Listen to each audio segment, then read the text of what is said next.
Well, congratulations to all of our award winners this evening. Thanks for all of your contributions to the community. Also, I forgot to mention that Christy Jourdan's mother, Barbara, who Babs referenced in the article, was one of the very first winners of a West Sacramento Civic Leadership Award because service runs in the family here in West Sacramento. So a State of the City address is a celebration of the accomplishments of the past year and a vision for what's next. So working backwards, let me start with my day-by-day report on the state of the city. So yesterday, just yesterday, we opened up a low-stress trail that provides an alternative to Jefferson and Harbor for walking and for cycling. It's an important project for social equity in our community and for transportation. Yesterday also, the City Council approved moving forward with a barge canal trail that would link between Jefferson and Lake Washington Boulevard and the Palomanesi Bridge, the first trailhead on the barge canal. Also yesterday, the school district, Kaiser Permanente, Communicare, Elica, and the city began a collaboration on a project called Genius Plaza. I'll have a lot more to say about this at another day, but that links health and education and social services and the data and gives the power to parents in our community to maximize the likelihood of success and outcomes for both health and education for their young children. Also yesterday, the Port Commission advanced an advanced manufacturing and research facility at the Seaway parcel with tons of jobs, upgrades to Southport Parkway itself. With that project, Rich Capital and North Point Development are building out the final phases of their spec buildings, finishing out the Southport Industrial Park. NorCal Beverage, as many of you know, have moved into an enormous new state-of-the-art headquarters and distribution facility in Southport. And across town at the Riverside Commerce Center, Harsh Investment Properties is building out the Riverside Center, which will be home also to Applied Spectra, which was one of the most important wins for economic development in our region. And Applied Spectra, June is here, the CEO of Applied Spectra. We want to welcome them to our community, and they represent the vanguard of the new economy in this city and in this region. Also yesterday, Wells Fargo announced a new program called Neighborhood Lift. This is an attempt to try to bridge the gap for so many West Sacramentans and Sacramentans who need just a little bit of help in order to get that first home. We have so many residents in our communities that have tried to... You're going to have to hurry. Oh. You're only at day one. McGowan has to go to bed. Oh. Okay. All right, so I guess since I'm still only on day one, if I cover the whole year at this pace, if I'm getting the math right, I think you might want to buckle in because this speech is going to take 73 uninterrupted hours. Because that's literally just one day in the state of what has become America's most admired small city. This is one day in West Sacramento. And since despite the generosity of Elevation Wineries and Silk, we don't have enough wine for 73 hours. So I'm going to take a different approach here and take us back to the very beginning to help us understand how does this happen? How did we become this way, and what does it mean for our future? Now, according to the San Francisco Chronicle in the 19th century, baby Claire Harriet McDowell was the very first free American woman born in California. So Claire Harriet McDowell was the very first free American woman born in California. The year was 1847. And in our time, James Marshall might be best known for lending his name to the cooperative preschool run by parents that's certified as a West Sacramento home run quality preschool. But back then in 1848, James Marshall was famous for something else, because it turns out he discovered gold and launched the gold rush. But I said 1847, which was just before the rush. Claire McDowell was born in February of 1847 to James and Margaret McDowell, who had moved here from the East Coast just a couple of years before, when California was just the northernmost part of Mexico. Baby Claire was the first American girl born in California because the U.S. forces just a couple of weeks earlier had defeated the Mexican army. And the final treaty came a year later, but the war was over, and California and therefore Claire McDowell were American. So it just so happens that Claire's dad was killed in a bar fight just 2 years later. I've told this story before, if this is not your first rodeo at State of the City. And Harriet's mom, after the bar fight and the loss of her husband, Harriet's mom needed cash. Not just to survive with her 4 daughters and 1 son, but also because Harriet's mom wanted her daughters to learn to play the piano. It turns out River City's original music booster wanted melodies and harmonies that would fill the house and the life of her family. Kids grow up so fast, so she needed that piano money pronto. So, luckily, Claire's mom, Margaret McDowell, and her dad, James McDowell, had purchased one of the last Spanish ranchos from a Flemish immigrant back in 1845. The rancho on the west side of the Sacramento River, at the confluence with the American River, was worth something now. The gold rush was just underway, and James Marshall, the one of preschool fame, had set off a land rush, and Margaret McDowell's land was the last dry land before you reach Sutter's Fort from San Francisco. Margaret subdivided her land, because we process things really fast here. She created the town of Washington, although back then, actually some prescient locals in 1850 were already calling this West Sacramento. Now, a few others were calling it Margaretta and a bunch of other names too, but the town of Washington was started by Margaret McDowell, who also donated the land a few years later to start the Washington Unified School District. They started creating the little town that became us. And Claire and her sisters got their piano. The sound of the new Chickering Square grand piano filled the house of the McDowell women, and perhaps inspired by her enterprising mom, or by her musical training, Claire kept on making noise. Little baby Claire grew up, and at age 19, she convinced a judge to issue a warrant for the arrest of the guy who didn't show up at the altar for their wedding. This was a bold move for a 19-year-old girl in the 19th century in California. Then in 1897, her case, Claire McDowell's case before the California Supreme Court, for the first time established the legal doctrine that love and affection are sufficient consideration for the transfer of property between a husband and a wife.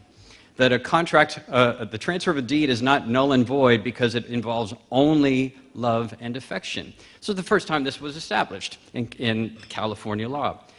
So this was an accomplished woman because of this piano. By the time of Claire's Supreme Court victory, though, the town of Washington had been renamed Broderick.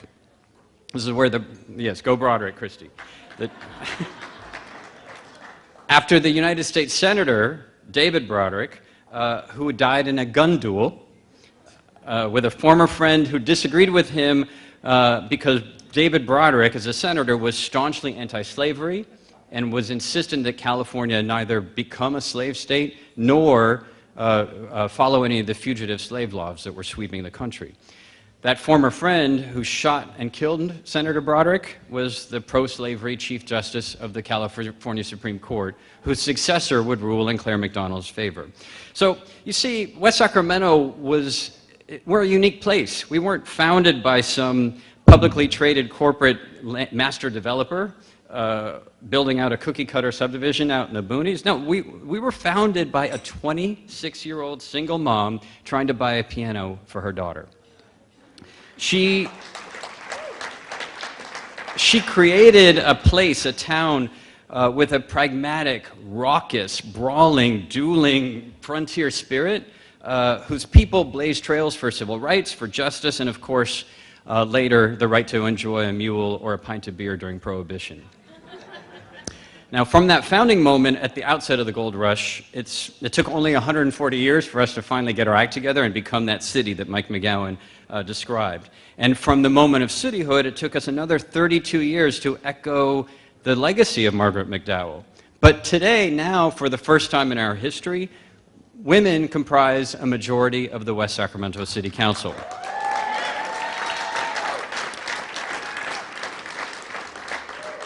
And for the first time in our history, The descendants of those pre-gold rush Californios and their Latino hermanos and hermanas from the rest of then Mexico, their descendants also comprise a majority of the West Sacramento City Council. Our county supervisor is Latino, 40% of the city council is Asian American, or more precisely, Filipino. Our congresswoman and our state senator are Asian Americans too. The city has elected its LGBT Filipino mayor more times than any other city in the country. By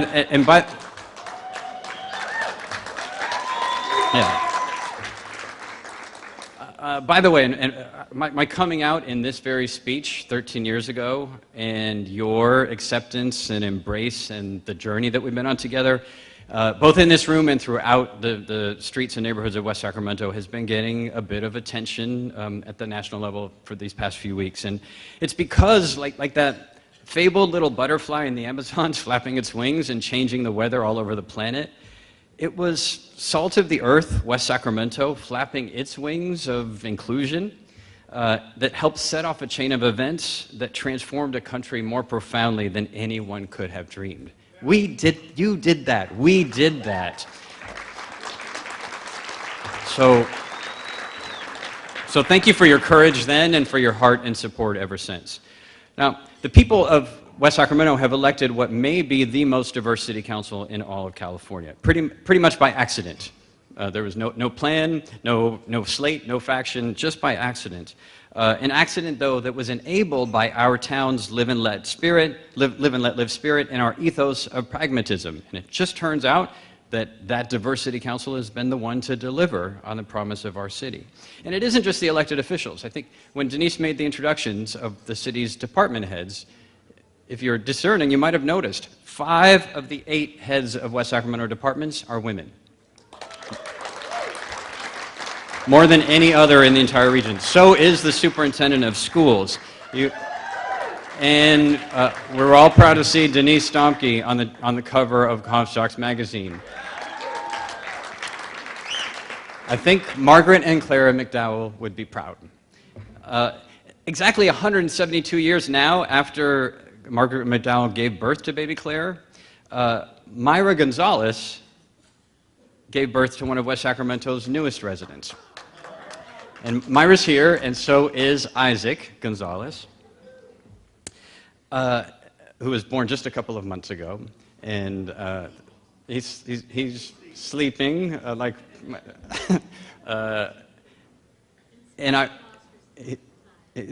he's a firebox or sky. So Isaac Gonzalez is with us tonight as a representative of the next generation of West Sacramento. Because just like the founding of the town by Margaret McDowell to buy a piano for her daughters, Myra just wants the best for Isaac, just like every other parent in our community. And if it takes a whole village to raise a child, Myra should know this. Our whole village is in. We're ready to help. Now, Isaac is joining a world where a baby's future has never been more uncertain. The economy is changing, the workforce is changing, the nature of work itself is changing.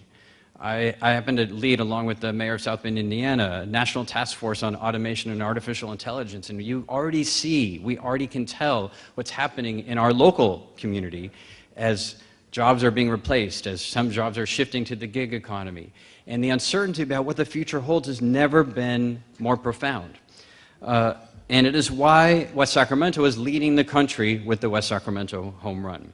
Now, I mentioned the Genius Plaza initiative that you're going to hear more about, not tonight, but in a couple of months, around connecting health and education services and data, but in the hands of parents, because both the city and the Washington Unified School District are firmly committed to these partnerships. And now coming to the Calvary is our health clinics and the county and the whole social services system of our community. But Isaac, in addition to being able to take advantage of those tools that we are building today for Myra and for other parents in our community, Isaac knows, or Isaac should know, that we've opened up almost enough high-quality preschool slots for every single 4-year-old in West Sacramento. This is unprecedented in California. Through our network, we're serving nearly 85% of all of West Sacramento's 4-year-olds. And those preschools represent a diversity of providers and learning environments, from private preschool centers, to family child care homes that have upgraded themselves, most importantly to the school districts, Head Start and state preschools, as well as our cities to city-run preschools. And when Isaac finishes preschool, he will automatically have a college savings account open in his name as he moves on to a West Sacramento kindergarten. Why? Because the voters of West Sacramento approved a savings account donation of $50 for every child entering kindergarten from high-quality preschool. Because $50 may not sound like much given the cost of college, but the research is clear. Even $50 in a savings account makes a child 3 times more likely to attend college and 4 times more likely to graduate. But it's not just our money.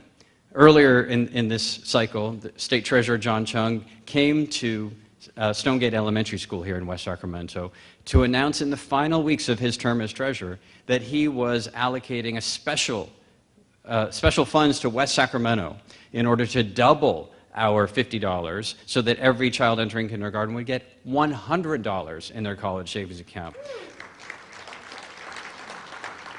And then just a couple of weeks ago, we won an Every Kid Counts grant from the California Student Aid Commission. We were awarded $150,000 for the home run program that's going to allow us to do all the outreach and the financial literacy education in conjunction with the school district and our partners to make sure that everyone signs up and keeps donating to their own or investing in their own college savings accounts as well. And it's an example of how West Sacramento leverages its money to bring in a lot of other people's money to the equation in order to make sure that our kids get the best. Then Isaac, with that savings account in hand, with his chances of going and completing college increased by 300 to 400%, knows that he's going to be enrolling in in a great elementary school in our community, all the way through 8th grade. If he needs any help, if Myra's hours got cut back at the Yolo County Children's Alliance, where she works hard, but if something happens to Myra, she knows that the community's behind her. Isaac might stop by the West Sacramento Kids Give Back giveaway at the Collings Teen Center and pick up the extra school supplies or backpack or maybe some soap or shampoo that the family needs in order to be ready to learn.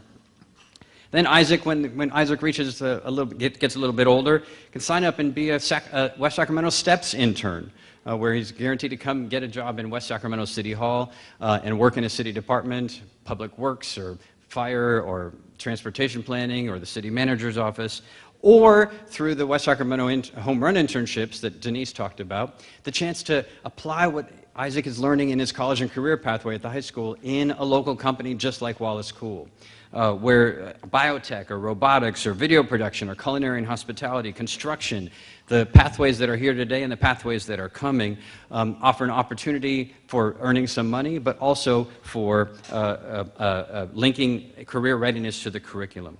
And hopefully at that point, Isaac might think maybe he'll take his first paycheck as an intern and buy some shampoo and some soap and a backpack to donate back to West Sac Gives Back. Isaac's going to earn a digital badge in piano playing, because that's apparently what we do here in West Sacramento. He's going to enroll, he's going to have the chance to enroll in community college while he's still in high school, thanks to the dual enrollment partnerships between the school district and the community college. And then when he's graduated, he will be guaranteed the opportunity to go to community college here for free, no tuition, no mandatory fees. As West Sacramento was one of the first cities in California and the nation to promise no tuition community college for its high school graduates. And we've started a movement across California and across the country, and I expect that we'll be able to move to 2 years of free tuition at community college soon as a result of the state's support. And then on top of all that, in a year or two, plenty of time for Isaac, we'll be offering scholarships of up to $1,000 based on points earned through digital badges and other experiences and contributions that can be used at any institution of public post-secondary education in California. So Isaac's got a bright future ahead of him in this community. And if Isaac was looking at the MLS listings or surfing Zillow from the neonatal ward, this is exactly the village that he would have picked to be born in. Because West Sacramento is rapidly becoming the best place to grow up.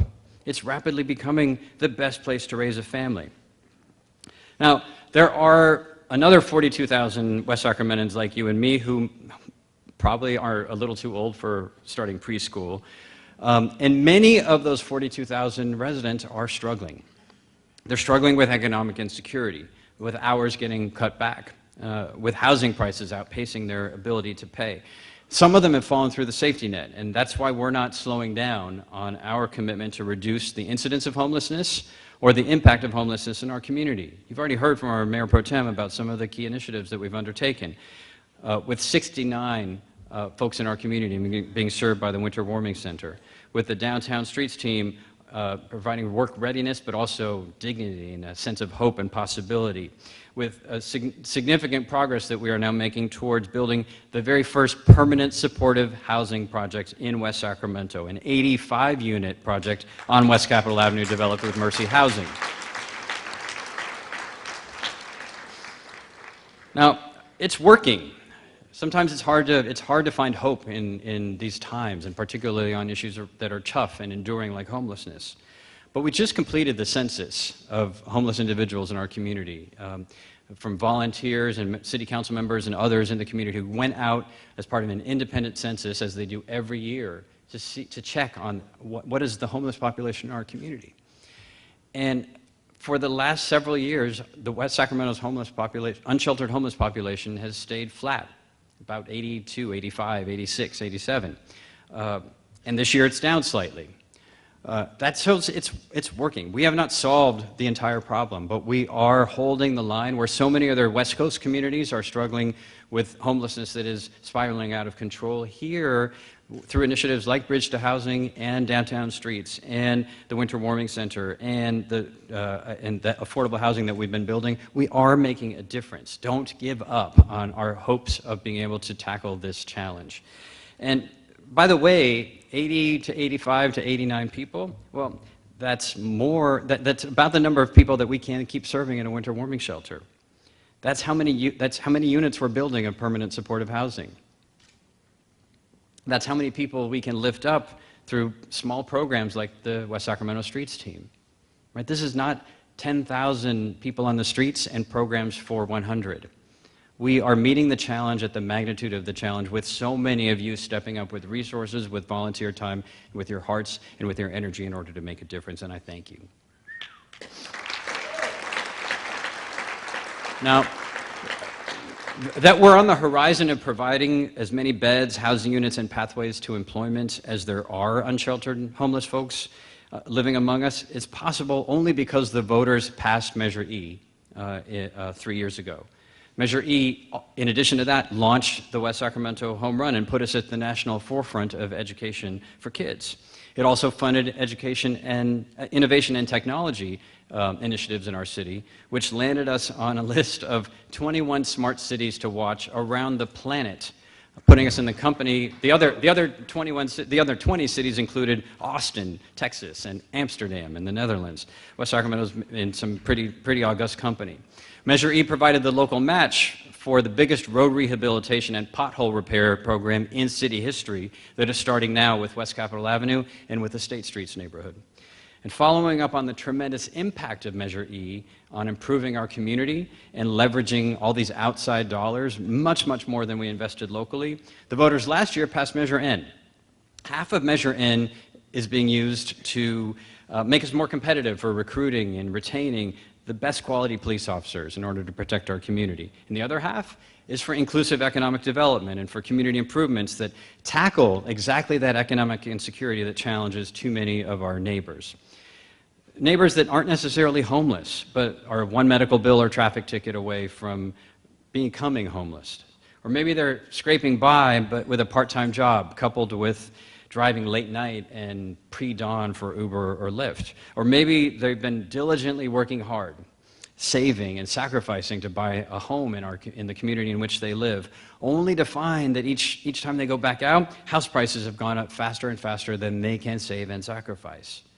It is why this Wells Fargo initiative to help with $20,000 of down payment assistance, which is a forgivable loan, $20,000 is so important to close that gap. Or if you're a police officer, a firefighter, or a teacher, or a veteran, $22,000 and $22,500.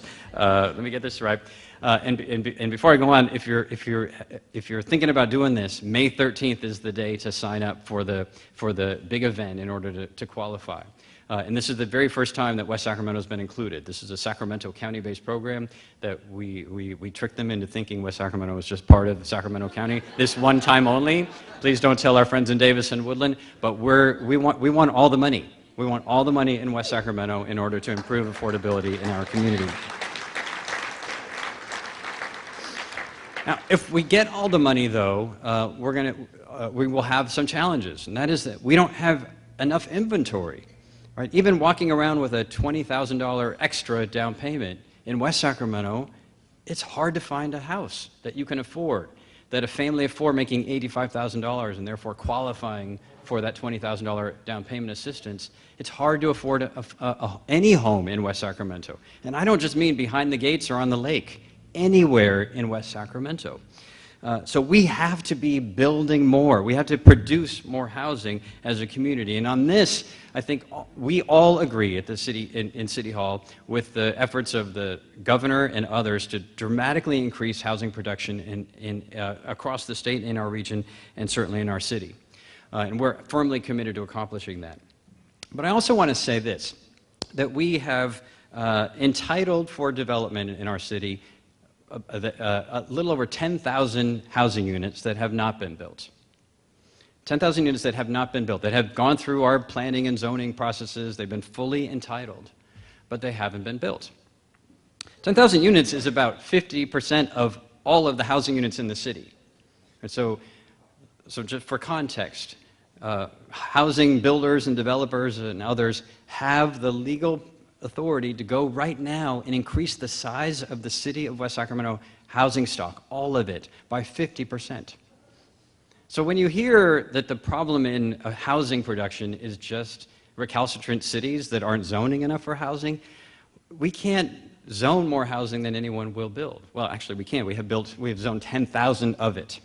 And it is incumbent on all of us, developers, banks, investors, to step up to the plate. We, as a government, cannot by ourselves simply zone our way out of a housing challenge. It must be built. And if you're not prepared to build, please sell your property to somebody who is, because we desperately need the housing in this city in order to serve our community. I also want to acknowledge just briefly the folks behind Washington Commons. It's a co-housing project who are here. And they're taking another stab at the affordability challenge by living together again, sharing a facility while living separately. I should be clear, in the Washington neighborhood, as a different way of approaching the housing choices that we have in our community. So salute to Washington Commons for their work as well. And then lastly, I also want to note that we have been selected last year as one of the opportunity zones by the governor under the new Federal Tax Reform Act that provides for pretty significant investor subsidies for investments that are made in census tracts where there's need in terms of income and demographics. Now, there's a lot to be learned yet about how this will all play out. But we were able to achieve four opportunity zones in the city of West Sacramento. It's a large portion of the non-neighborhood part of the city that is available for opportunity zone investments as well. And along with the Enhanced Infrastructure Financing District, which is... Okay, this has to be the only city in America where an Enhanced Infrastructure Financing District would get applause.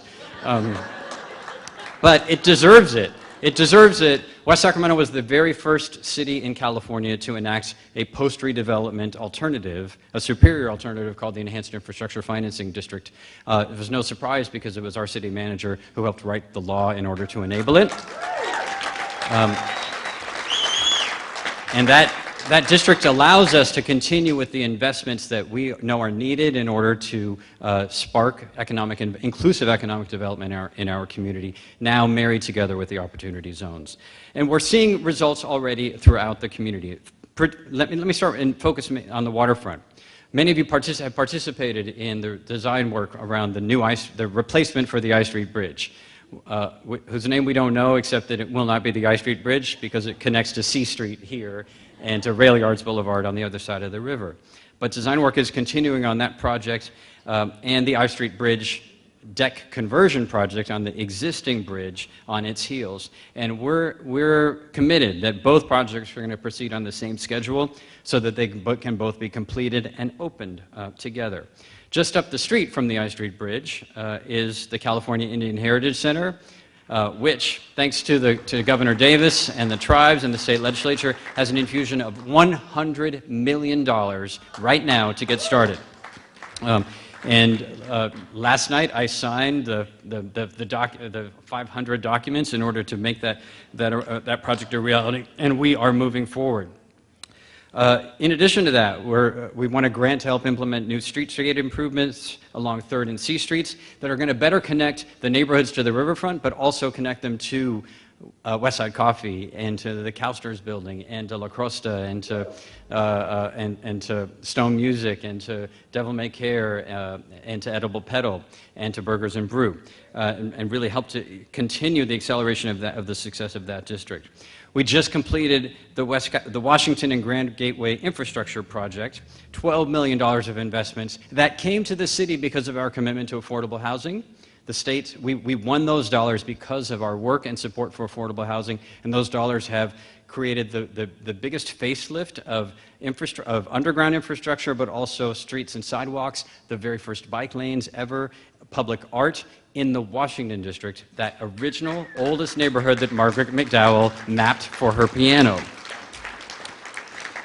That project also connects the two parts of the city together, the central business district where we sit today and the waterfront, with a new paseo for bicyclists and pedestrians connecting us to the riverfront districts and to support the connection of the affordable housing that we've been building to an even better neighborhood. We're installing this is a small but mighty improvement. We'll be installing a stoplight and pedestrian crossing at the Tower Bridge and Tower Bridge Gateway. So all of you who have been illegally crossing there, now you'll be able to cross there legally and safely. Hilton Home to Suites is coming just next door to the City Hall, or just down the block from City Hall, the first major hotel investment in the city in quite a long time, and the first in this corridor. And we're really excited and proud to welcome Hilton Home to Suites to West Sacramento. And down the street from them, Raley's has just completed a major renovation and transformation of their corporate headquarters, and Raley's is the major corporate citizen here in West Sacramento. At Raley's Landing, the old dock that we tore out because it was falling apart, we are finally have the state's regulatory approvals and the money to build the new Riverwalk dock at Raley's Landing, replacing that old dock. Then in that district, there's everyone's favorite, it certainly is mine, which is the California State Teachers Retirement System, one of the most transformative institutions in our city. Without CalSTRS, the Washington district that we have come to love as one of the most treasured parts of our community, at 3rd and C, with ice cream and beer and coffee and music and bikes, it would not be there. It is the daytime business from CalSTRS that made that possible. And the CalSTRS support for initiatives in our local education system here in the community, the CEO's unwavering support of the community, the chamber, the city, of major projects has been astonishing. For an organization with the global footprint and impact like CalSTRS to act as though it is just another nonprofit or another small business on the corner of West Capitol and Jefferson, just trying to do right by the community, is an extraordinary testament to an amazing organization. So thank you to Jack Anus and to the board members who have joined us tonight, and to the staff members in that team for lifting up the waterfront, for lifting up West Sacramento, and lifting up our region.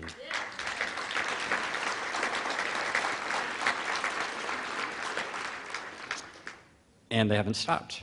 CalSTRS is building the second headquarters building coming this summer, and they're already fast underway. with every possible permit and approval that we could possibly issue. They're asking for, and we are providing as quickly as possible, because they are committed to getting this project done quickly and creating, if I know them, which I think I've come to know them pretty well, this is going to be an extraordinary testament to environmental stewardship and to economic efficiency. It's going to be a model for how to build right, and how to live on the land and on the river in ways that we've never seen before. And so I can't wait to see the results, but it's going to be something spectacular.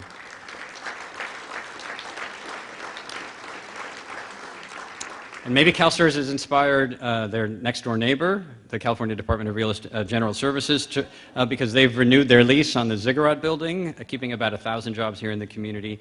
And we also expect, or maybe I'm just nudging them right now in public, CalSTRS to move forward with some of their additional real estate investments next door in Rayleigh's Landing as well.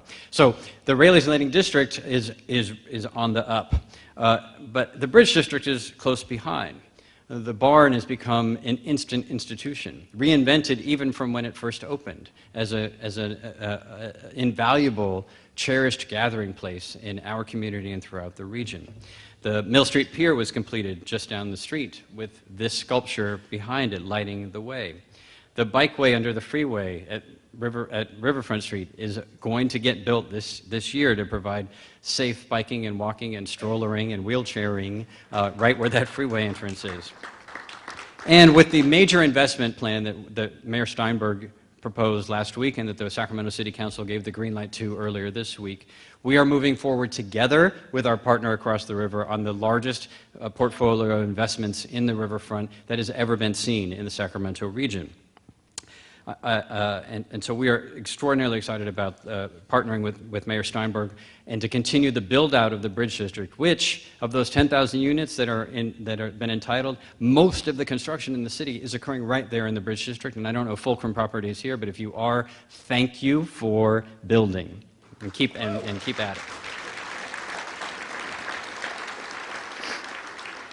So I mentioned the Sycamore Trail extension and the upcoming Barge Canal Trail, and you already know about our plans to keep extending the crown jewel of our trail system, the Clarksburg Branch Trail, farther and farther and farther and farther, but also look to the river's edge, because it is there where our objective is nothing less than a continuous public trail from the northern border of West Sacramento in Bright all the way to the southern border past the Pumpkin Patch.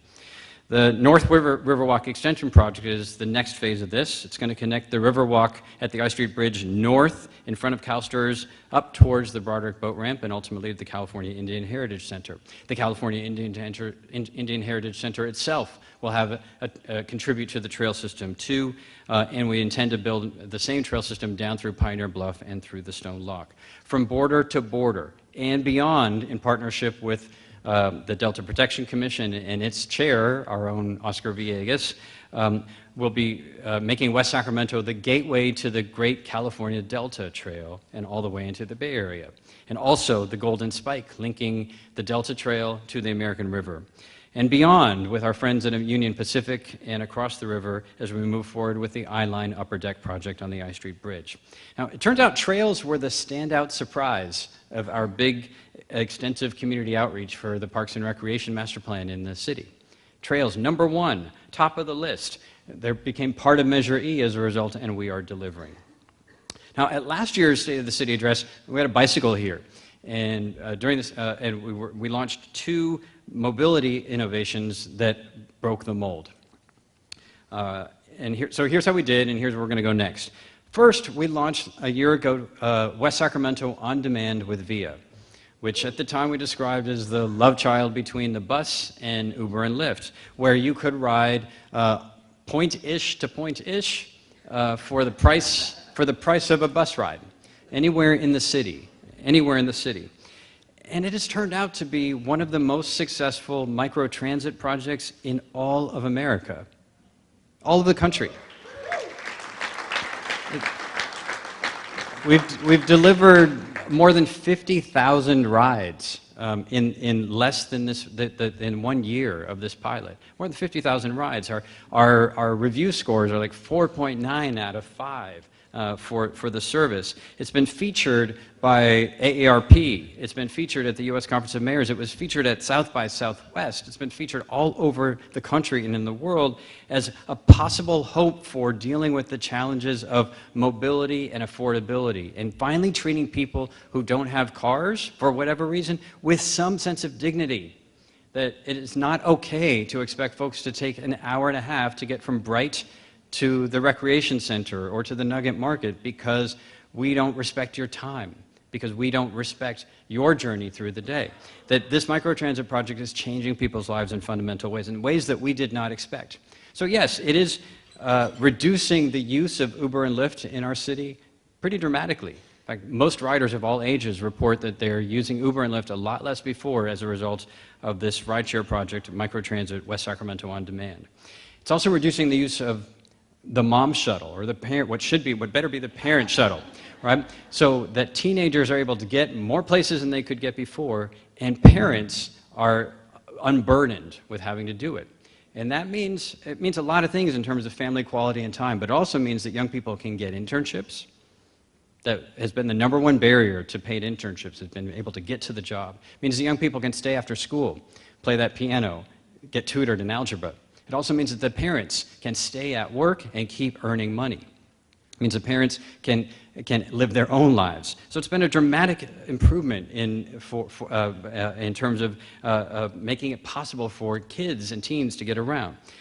Of all the riders on West Sacramento On Demand, 66% of them report that they feel safer because they're riding West Sac On Demand with VIA, including 4 out of 5 women. And when we think about reforming and fixing public transit, keep this in mind, because safety and security and a commitment to it is one of the most important drivers of transportation choices, and we're getting it done with West Sacramento On Demand. 41% report that they have better access to medical care and to healthy foods. 41% reporting that they have better access to medical care and healthy foods. And this is of all riders, of all incomes. But it's especially true for riders with household incomes of under $35,000, the vast majority of whom report that they have much better access to health care and to healthy foods from this little pilot that we started less than a year ago. 60% of riders say that they feel more independent in their community, and that's across all ages. But half of teens and half of seniors report that they feel greatly increased independence as a result of this service. Except for teenagers, 40% of riders say they're spending less on transportation than they did before. 40% say they're spending less than before. And teenagers are only spending more because they weren't going anywhere before, or because mom or dad was doing the driving for free.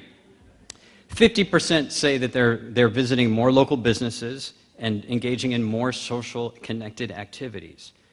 These numbers, these performance outcomes, are incredible.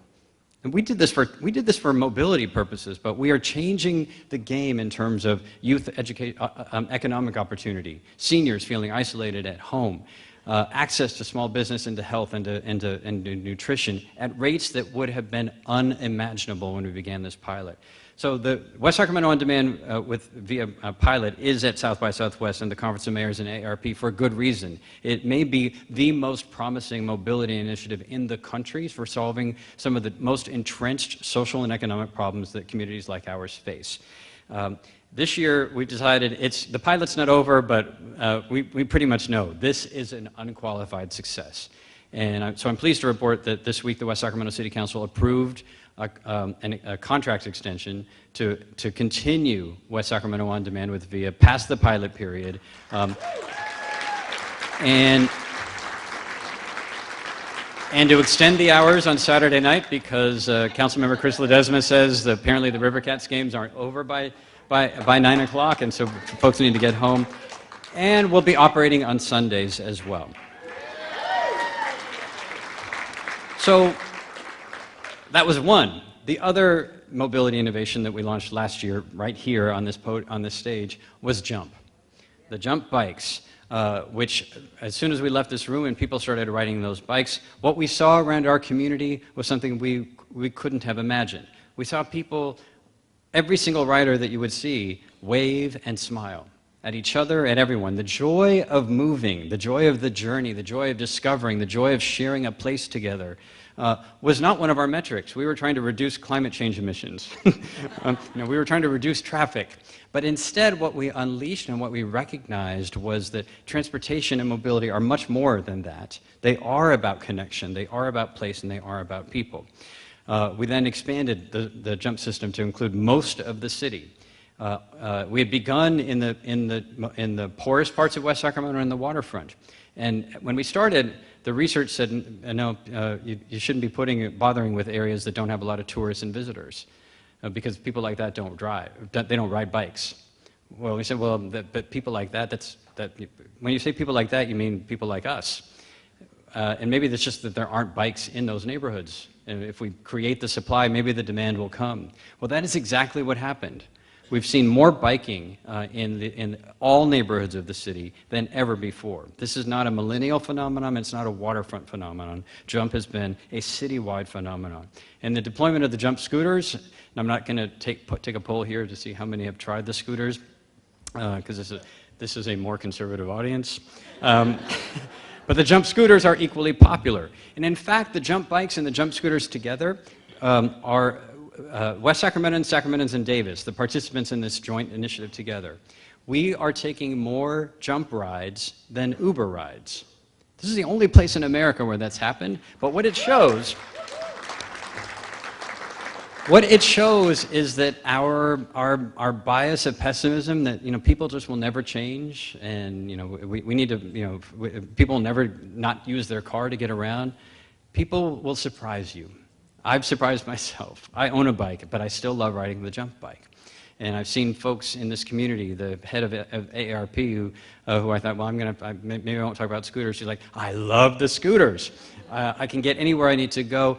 And the ridership is through the roof. We're beating every other market in America through the Jump system. And we're doing it in a way that is extending social equity and making connections possible for so many of our residents that did not have affordable mobility options.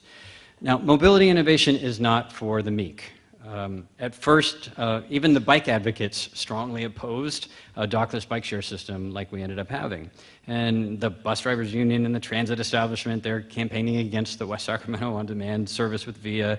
But you know what? The most profound improvements for our community have always come from smart leaps of faith that stay true to our job, which is to make our own residents' lives better. And that's what we're seeing. The fabled woman, she's real though, so it's not a fable. The fabled woman in our community who after her first VIA ride, she reported back, you know what, this is all great. Yeah, I can go to my medical appointments and it's wonderful, but for the first time in 10 years, when I went to the supermarket, I bought ice cream. Because she no longer had an hour-and-a-half bus ride to get to the market. And she didn't have to eat the entire pint on the way home because it was still there. The young man at La Crosta who said that he couldn't work there if it weren't for the VIA rideshare service. And we actually, lots of folks working in that district who said it only was possible because of VIA. They couldn't get to work or home just on a bus, and they couldn't afford a car or Uber and Lyft. The janitor across the street at the community center, for whom it was taking an hour for her to get home to Southport, and now she's home in 15 minutes. And a sense of dignity getting into the Mercedes van that respects her. And that takes her where she wants to go when she wants to go. For the young man getting his tutoring, and my latest favorite, the woman at Valhalla Mobile Home Park, who when I did the training with her here in this room as part of an AARP workshop for seniors on how to use the system, and she said, Mayor, the medical appointments thing is great. That's what I was instructed to tell her all about, how you can use this to get to medical appointments at the Social Security office. She said, that's all great, but here's the thing. I just called up my friend Gladys. She lives in a mobile home park on the other side of town. And next Tuesday, we're gonna get lunch together. And every day we watch Days of Our Lives at home, and then we call each other. And we tell each other about, we gossip about the show and what happened. And now we're gonna be able to just like spontaneously go have lunch together. These are the stories of what mobility innovation is. Yes, it's about the climate change emissions and VMT reductions and all of that, but it's really about the making lives better. And it is why I'm so proud of the City Council and our staff and the community members who said, hey, I'll try this experiment, who have made magic happen in West Sacramento yet again. We're not entitled to progress as a community. It's not written in some law somewhere that it's just always going to keep happening. We didn't go to sleep in 1986, right before that election, and wake up the next day incorporated as wealthy as Folsom and Roseville. That's never been our story. Every day we're back at it like it's the very first day after incorporation, fighting, hungry, excited about making something new and something better in our community. It's a city that uniquely in the region, maybe anywhere, has a shared vision and common priorities across every neighborhood. If you look at our elections, at city council elections and ballot measure elections and school board elections, you see an unprecedented, unmatched consensus in every neighborhood of the city around the key priorities and who's going to represent them in the city. The shared values in West Sacramento are part of what makes it possible for enterprising city staff, for innovative companies, for crazy small business owners and entrepreneurs to try something, because there is such a strong sense of purpose and collective vision in this community that makes it possible. A sense of unity and interconnectedness where we all get better when each of us gets better. And as a result, we've been threatened these last couple of years. The toxicity, the vitriol of the national debate has seeped into our community. And it's a challenge. And I will tell you, from South End, Indiana, to Florida, to Chicago, to anywhere in America, this is happening. And our progress can't continue unless we maintain that West Sacramento-ness of caring about one another, of believing in one another, in trying, in contributing. Now, part of that is our election rules. And we do need a fresh look at the way that we conduct our elections in West Sacramento. It's been a long time since we adopted our campaign ordinances and all of that. But now, not only has it been 20, 30 years, but also they've been largely eviscerated. In the last several elections, we've had the case that we have a law that says democracy is for everyone, so nobody can spend more than $250 on an election. Nobody can contribute or put money of their own into an election of more than $250. And yet, in the last several elections, we've had individual entities spend $20, $30, $40, $50,000, while everyone else is limited to $250 or sometimes $500. And our rules can't be. We struggle to enforce them. The court cases like Citizens United have made it difficult for us to improve them. So we're in a real challenge, but it matters, and it's worth fighting for here in West Sacramento. And so tonight I'm announcing the formation of a special commission on election integrity in West Sacramento that will take a fresh look at contribution limits and the whole system of campaign finance that we have here in the city, look at independent expenditures and whatever other issues the commission chooses to take up as an independent body, but to look at issues, at possible ways of independent monitoring, of better enforcement, of stronger penalties that will make sure that the democracy that we own together stays ours and stays resistant to external influence and meddling. And so we'll be opening up applications for the commission, the special commission that will have a short mandate, because the one thing you don't do with an election commission is have it give its report during an election year. And so this is the time to do this.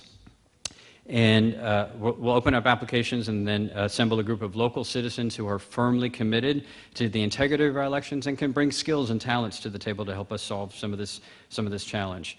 But I am pleased to say that Jacqueline Powell, who you all know, has agreed to serve as the commission's chair. Yes. Yeah, Jacqueline is an attorney known to many of you, and she's earned deep respect and kudos as the independent, unbiased moderator of the city and school district candidate forums over the past several years. She's a 40 under 40 honoree. She is someone that is fair, that is well respected, and I'm very, very grateful that someone of her caliber and reputation has agreed to lead this important work. So, Jacqueline, thank you so much.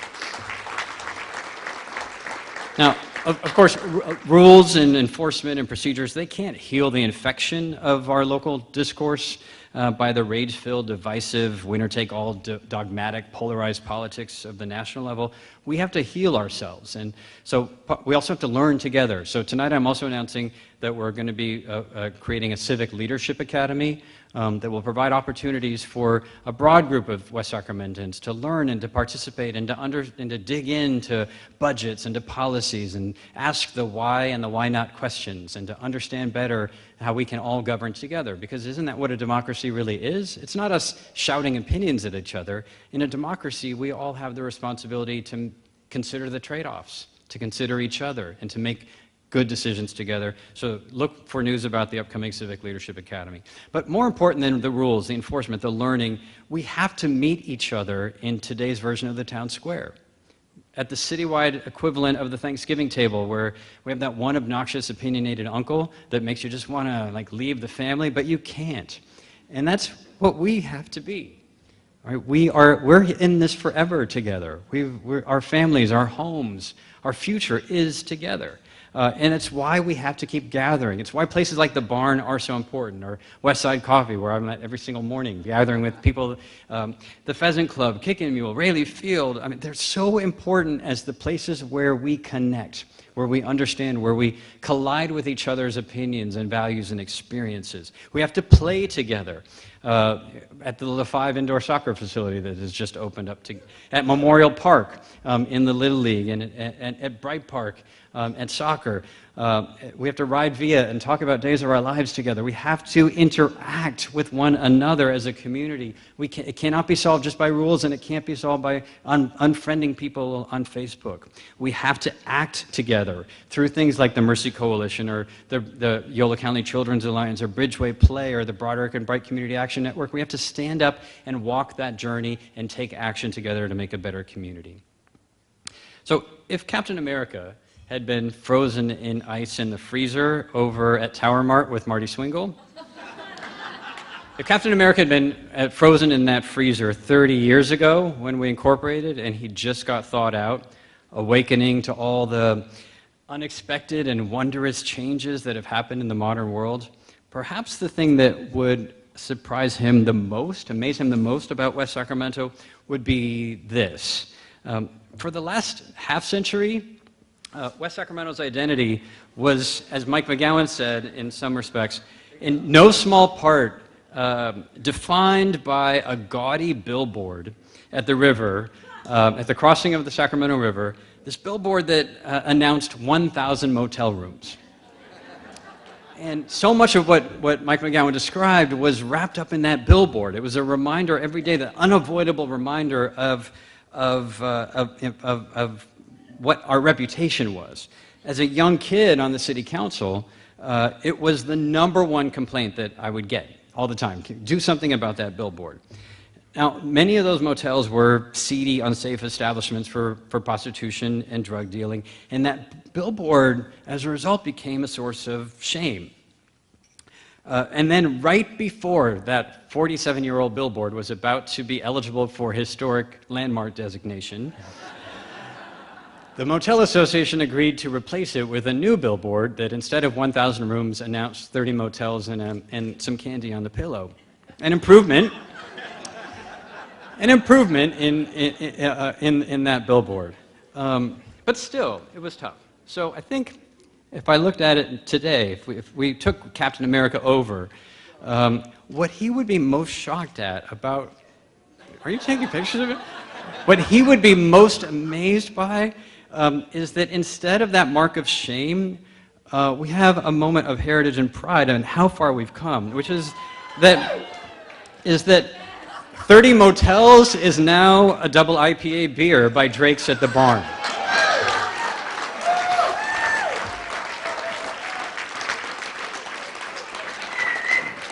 we, we put in the work and knife-flipped the curse of shame into a best-selling pint of pride right on the water. And it's a mark of how far we've come while still, while still owning who we are and taking our heritage and what we were sometimes laughed at for, and today saying, yeah, that's who we are. Enjoy. I'll buy another round. So, and Captain America, well, he'd smile and sit back down, with his friends by the fire pit, chilling with the rest of the Avengers, with the sound of goats in the background, occasionally interrupted by Isaac giggling with anticipation about his future, and the glow from the West Kinetic sculpture on the Mill Street Pier inhabiting the barn. He'd smile, knowing that his battle against the Nazis had been worth it all. And really, that's what we're all here for tonight. So thank you to all of you for your tremendous contributions to making this place what it is, at the street level, at the community level that we all know and love, into a place that has become America's most admired small city. Let's go out and do some more.